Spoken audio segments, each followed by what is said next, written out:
Nitroplus Blasterz vs Million Arthur Arcana Blood. A lot of people confuse these two games for being really similar. They are both made by the same creators, with a really similar art style. They both feature most regular air dashing mechanics, and some extremely long combos with some assist usage, and Team Arcana cinematic supers. They both also exist in anthropomorphic form in the JRPG Mega Dimension Neptunia V2. Since I have spent hundreds of hours learning both games, I will say I am more qualified to compare these two games than most people, and generally say they play really different.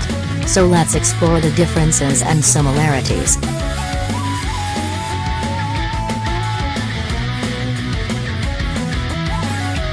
First of all, let's compare the controller layouts. Mob use a 4-button layout similar to BlazBlue, where it's light medium heavy, with the 4th button being a character-specific elemental attack. Nitroplus Blasterz uses a 5-button controller layout, more similar to Arcana Heart, with D being used to barrier attacks, as well as give you a projectile invincible roll, which can also be done in the air.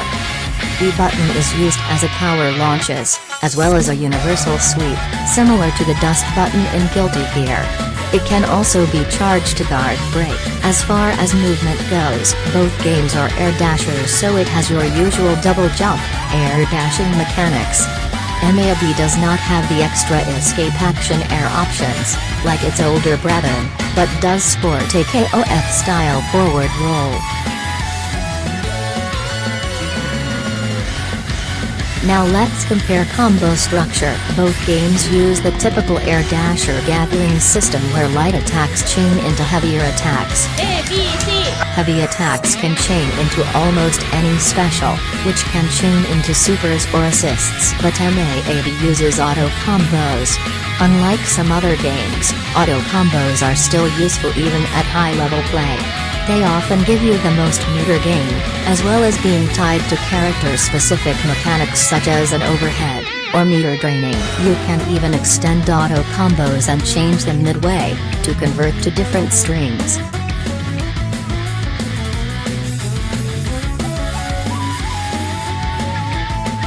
Nitroplus Blasterz, on the other hand, has 2-meter variable rushes, which allow you to auto-combo, as well as fun specific strings on hit. Both games also use rapid cancel mechanics, which look really similar to each other. But there are some key differences. Nitroplus Blasts are tied to the burst meter. It allows escape action cancelling specials, while regenerating life and meter, meaning they can only be used once per round. The hit from Red Blast also prevents opponent bursting the rest of the combo. MAAB, on the other hand, has its enchant boost cancel system tied to meter. It powers up a character's normals with their elements, as well as allow jump cancelling C buttons. Cancelling any animation into assists in Nitroplus would let you rapid cancel an attack. This means you can combo off assists without hitboxes. Combining assist cancels with blast cancels mean you can potentially RC 3 times in one combo. Assists that hit also make the combos burst safe during assist hits. Neither assists or EAB hits make combos burst safe in Million Arthur. Assists always require assist call recovery animation, so you can only extend combos with combo extending assists. Assists are also divided into the amount of mana they use up. 1 mana assists can only cancel normals, 2 mana assists can cancel specials, while 3 mana assists can cancel most supers on hit or block. Wind, fire and ice element hits also play a role.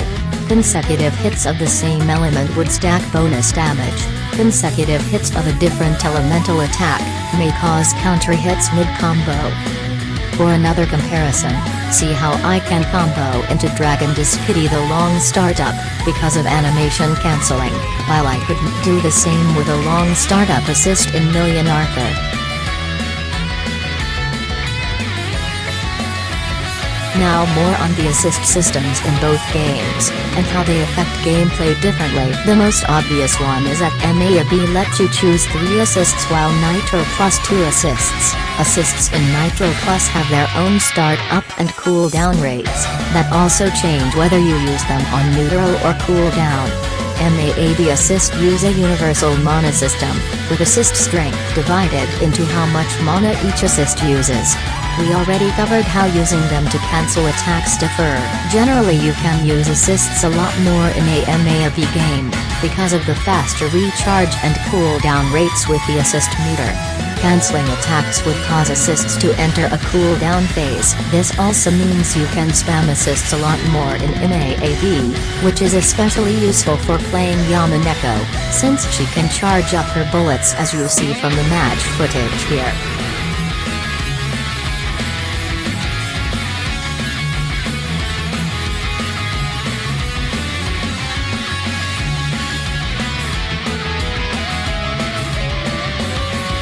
Now let's compare defensive mechanics. They both use a burst system, that does not transfer over from round to round. But there are some differences to them too.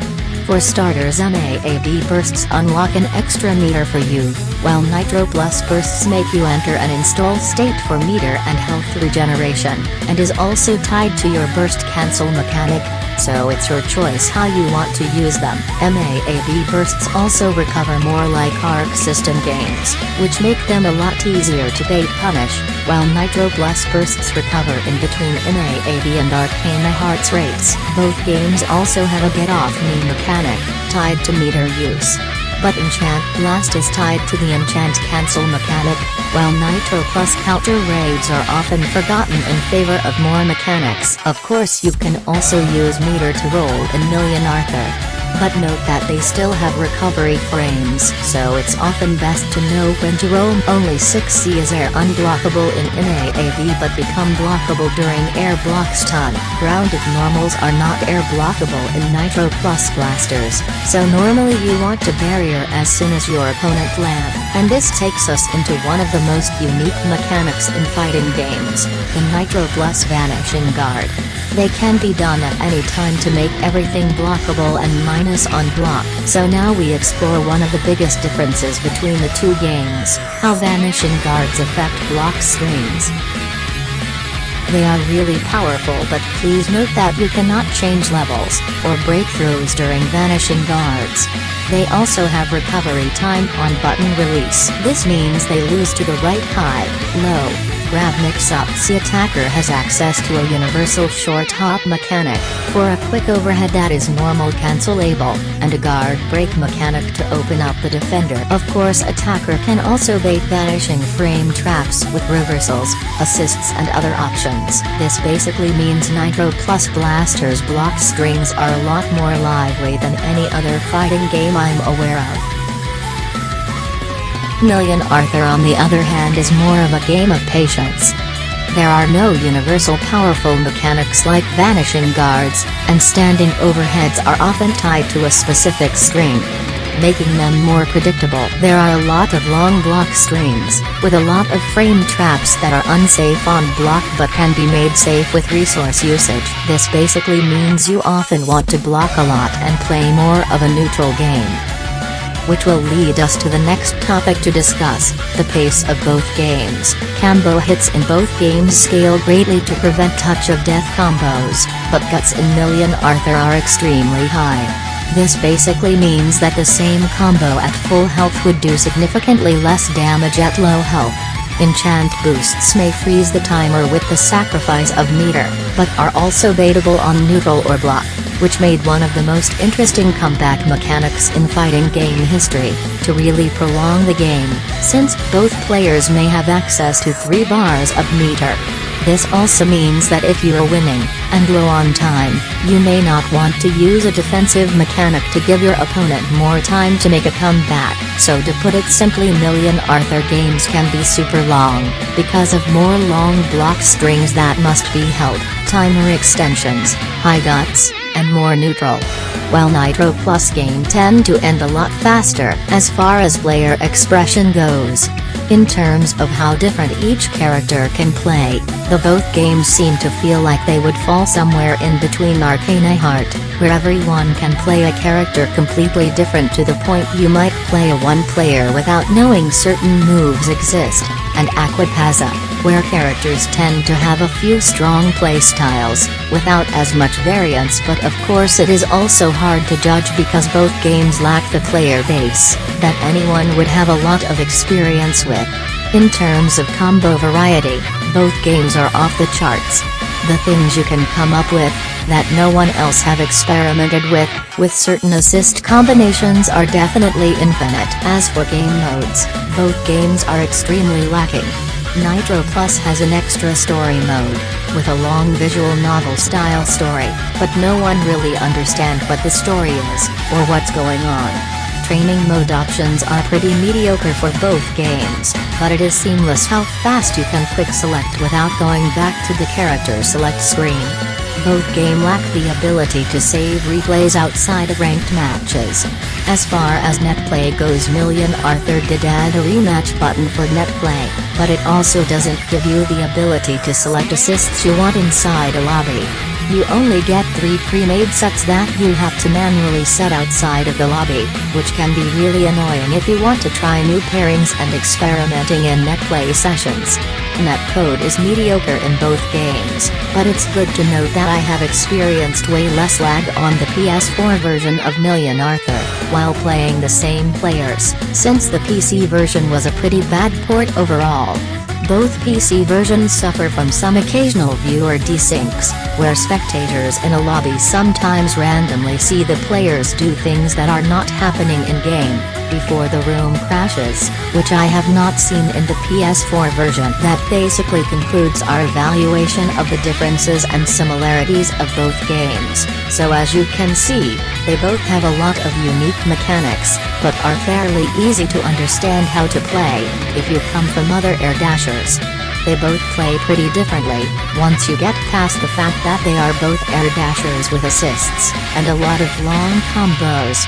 Nitroplus probably has more weirdness going on, in that you may not be able to figure out what a lot of assists do at first, and it does have one of the weirdest characters, named Supersonico. Both games are reasonably well balanced, as far as characters go. Other than Snow White in Million Arthur, who's almost unviable in competitive play. Both games have some assists that are not considered really good, and not recommended competitively. そんな、どうしてなかなかやるじゃん。